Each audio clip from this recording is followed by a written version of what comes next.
আওয়ামী লীগকে তো আসলে আমরা ফিরে আসতে দেব না, পলিটিক্যালি ফিরে আসতে দেব না। এমনভাবে আমরা রাজনীতি সাজাবো, রাজনীতি করব যে আওয়ামী লীগের কবর হয়ে যাবে আসলে, যত দিন যাবে তত। তারেক রহমান একটি দীর্ঘ বক্তব্য রেখেছেন শনিবার, এবং ওনার দীর্ঘ বক্তব্য আসলে সব কথাগুলি আমার ব্যক্তিগতভাবে মনে হচ্ছে খুব গুরুত্বপূর্ণ। জি, উনি যে কথাটা বলেছেন, একটি কথা বলেছেন এটা খুব বিতর্কিত হচ্ছে, সেটা হলো রাষ্ট্রীয় সহায়তা দল গঠন করলে জনগণ হতাশ হবে, জি। যে কথাটা বারবার এসছে। এখন উনি আবার তরুণদের কিন্তু সমালোচনা করেন নাই, উনি বরঞ্চ স্বাগত জানিয়েছেন যে নতুন রাজনৈতিক দল গঠন করার কোনো সমস্যা নেই, এটা ইতিবাচক দিক। এবং উনি বলেছেন যে এতে আমরা বুঝতে পারছি যে দেশের ছাত্র তরুণরা রাষ্ট্র এবং রাজনৈতিক বা রাজনীতির প্রতি একটা আকৃষ্ট হয়েছে, যে তারা তা প্রমাণ করছে। এবং উনি ভোটের কথা বলেছেন, এবং উনি সরাসরি বলেছেনই যে নতুন রাজনৈতিক দল গঠন করেন, আমরা স্বাগত জানাবো। আপনি নিশ্চয়ই তারেক রহমানের দীর্ঘ বক্তব্যটি পড়েছেন, আপনার প্রতিক্রিয়া? আওয়ামী লীগ নিষিদ্ধ হবে কি হবে না একটা ডিবেট চলছে, আর সব মিলে যদি আমরা একমত হয়ে নিষিদ্ধ হবে, আর যদি নাও হয় টেকনিক্যালি তাত্ত্বিকভাবে বলছি আর তর্কের খাতিরে বলছি, আমরা ফিরে আসতে দেব না, পলিটিক্যালি ফিরে আসতে দেব না। এমনভাবে আমরা রাজনীতি সাজাবো, রাজনীতি করব যে আওয়ামী লীগের কবর হয়ে যাবে আসলে, যত দিন যাবে তত। কোনো সিদ্ধান্ত ছাড়াই? সিদ্ধান্ত ছাড়াই, ইয়াস। আমি কিন্তু মনে করি এটা পদ্ধতিটা এরকম দাঁড়াবে, এরকম করব। এর জন্যই আমাদের আসলে নতুন এইটা, এই জন্য যে নতুন রাজনৈতিক দল ভ্যাকিউম তৈরি হয়েছে। আওয়ামী লীগের এই বিভৎস বর্বরতা সমর্থন করে না। আমি ব্যক্তিগতভাবে অনেক আওয়ামী লীগারকে চিনি, অনেক আগে থেকে, আর সে সমর্থন রাখে না। এই মানুষগুলোকে অ্যাকোমোডেট করার জায়গা আছে, ওরা কোনোভাবেই হালুয়া রুটির ভাগ বাটোয়ারায় ছিল না। সো নতুন দল হলে মানুষ তো আসলে ধরুন, ওই যে বললাম যে বিএনপি ক্ষমতায় গেল, তাত্ত্বিকভাবে বলছে আগামী নির্বাচনে তারা তো বাংলাদেশে এত ঝামেলা, কিছুদিনের মধ্যে অজনপ্রিয় হবে, মানুষ পছন্দ করবে না, তো মানুষের তো একটা অপশন লাগবে।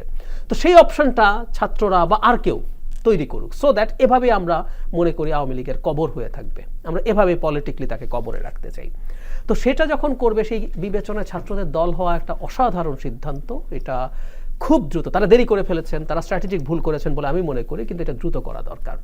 এখন যেটা নিয়ে ডিবেট হচ্ছে, সরকার কোনো না কোনোভাবে সাহায্য করে এই দলটা তৈরি করার চেষ্টা করছে, এটা তাদের দলের জন্য ক্ষতিকর হয়ে যাবে বলে আমি মনে করি। কারণ এভাবে বলি, সরকারে থেকে দল তৈরি করার নজির আছে, কিন্তু এই সরকার দল তৈরি করছে, এখন সরকার কি খুব সফল সরকার?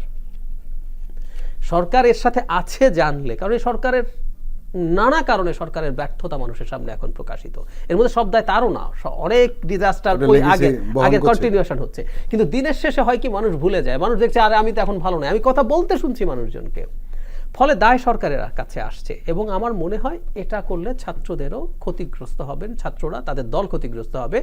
সেই কারণে আমি মনে করি যে তাদের এই সতর্কতা দরকার। আর একটা কথা খুব জরুরি, আমি ছাত্রদেরকে স্মরণ করিয়ে দিতে চাই, পলিটিক্সে না পারসেপশন ম্যাটার করে, বাস্তবতা এক আর পারসেপশন আরেক। যেমন ধরুন, আমি ট্রাম্পের উদাহরণ দিই, খুব শোরগোল হলো, ট্রাম্প ওই করে ফেলবে, সেই করে ফেলবে, মানুষের পারসেপশন হলো ট্রাম্প মহাশক্তিশালী, উনি সব করে ফেলবেন, ফলে তাকে ভোট দিয়ে দিলেন।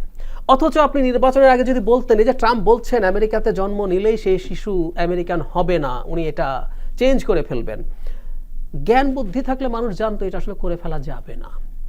উনি অলরেডি এক্সিকিউটিভ অর্ডার দিয়েছেন, কিন্তু এটা ওদের কনস্টিটিউশনে লেখা আছে, অলরেডি এটা চ্যালেঞ্জড হয়েছে, এবং এই তার এক্সিকিউটিভ অর্ডার বাতিল হচ্ছে। সো কনস্টিটিউশন অ্যামেন্ড করা ছাড়া পারবেন না। কিন্তু ট্রাম্প একটা পারসেপশন তৈরি করতে পেরেছেন, আমি কিন্তু এগুলো করে ফেলবো, মানুষ কিন্তু তাকে ভোট দিয়ে দিয়েছে। সো পারসেপশন এভাবে কাজ করে, ফ্যাক্টও লাগে না। সেই জন্য বলছি যে স্টুডেন্টদের যখন তিনজন উপদেষ্টা দায়িত্বে আছেন সেই জায়গায়, এবং সেই সাথে কখনো কখনো তাদের উভয়ের বক্তব্য, বাইরের স্টুডেন্ট এবং উপদেষ্টাদের বক্তব্যের মধ্যে মিল খুঁজে যখন পাওয়া যায়, তখন এই পারসেপশন তৈরি হতে পারে যে সরকার থেকে পেট্রোনাইজ করে দলটা তৈরি করা হচ্ছে। এটা মানুষ ভালোভাবে নেবে বলে আমি মনে করি, এবং তাদেরও উচিত হবে এমন কিছু যাতে না হয়। তারেক রহমান কিন্তু আরেকটি কথা বলেছেন, যেটি উনি বারবার বলেন, উনি এই সরকারের সমালোচনা করেছেন, দ্রব্যমূল্যের বিষয় নিয়ে, আরও কিছু বিষয় নিয়ে কথা বলেছেন, কিন্তু সঙ্গে সঙ্গে তিনি এটাও বলেছেন যে অন্তর্বর্তী সরকারের নানা সীমাবদ্ধতা থাকা সত্ত্বেও আমরা মনে করি এই সরকারকে কোনোভাবেই ব্যর্থ হতে দেওয়া যাবে না। হাজারো শহীদের রক্ত মাড়িয়ে একটি গণতান্ত্রিক, মানবিক, বৈষম্যহীন বাংলাদেশ গড়ার অঙ্গীকার নিয়ে এই সরকার রাষ্ট্র পরিচালনার দায়িত্ব নিয়েছেন।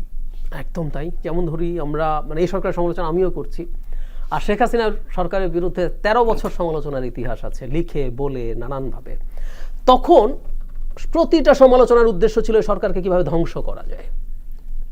যাই ঘটুক না কেন আমরা চাইতাম তার বাহানা তৈরি করে বলতাম তুমি যাও, তুমি মানুষের ম্যান্ডেট ছাড়া ক্ষমতায় আছো, যেটা পেঁয়াজের দাম যখন 300 হলো তখনও বলেছি তুমি ক্ষমতায় থাকবা না। আর এখনকার এইটাই ডিফারেন্স, সেটা হচ্ছে ব্যাপারটা এইরকম, আমরা আমাদের বন্ধু ভাই সন্তানদেরকেও সমালোচনা করি, বকাও দিই কখনো কখনো, কিন্তু ওটার উদ্দেশ্য থাকে না তাকে ধ্বংস করা, ওটার উদ্দেশ্য হচ্ছে তাকে শুধরে নেওয়ার চেষ্টা করা, কারণ ওকে আমরা ওন করি, আমরা আমাদের বন্ধুদেরকে ভাইকে যেভাবে ওন করি ঠিক একইভাবে এই সরকারকে তো আমরা ওন করি। আসলে খেয়াল করবেন যখন ভারতের সাথে আমরা সবাই সমালোচনা করছিলাম, কিন্তু ভারতের সাথে যখন এই যে চিন্ময়কে কেন্দ্র করে ঝামেলা শুরু হলো, মুহূর্তের মধ্যে আমরা সবাই সরকারের পাশে দাঁড়িয়ে গেলাম। মানে এটাই হচ্ছে নিয়ম, যে একটা দেশের সরকার থাকবে যে সরকারকে আমরা দ্বিমত থাকতে এবং পারে, সেই আলোচিত ছবিটি হয়ে উঠলো একটা ঐতিহাসিক ছবি একদম। সো আমরা তখন তার সাথে এই ফাইট সবাই একত্রে, এমনকি সোশ্যাল মিডিয়াতে আপনি দেখবেন যে যারা পরস্পরের বিরুদ্ধে নানান অভিযোগ ঝামেলা করছিল, ওই মুহূর্তে আমরা সব বাদ দিয়ে আমরা সারা পৃথিবীকে বা বিশেষ করে ভারতকে দেখানো দরকার ছিল যে আমাদের সরকারের সমালোচনা করি ডাজন্ট নেসেসারিলি মিন যে তোমার সাথে ঝামেলা হলে আমরা করবো না, আমরা সবাই সরকারের মধ্যে পেছনে দাঁড়িয়ে গেলাম। সো এটা আসলেই খুবই চমৎকার ব্যাপার।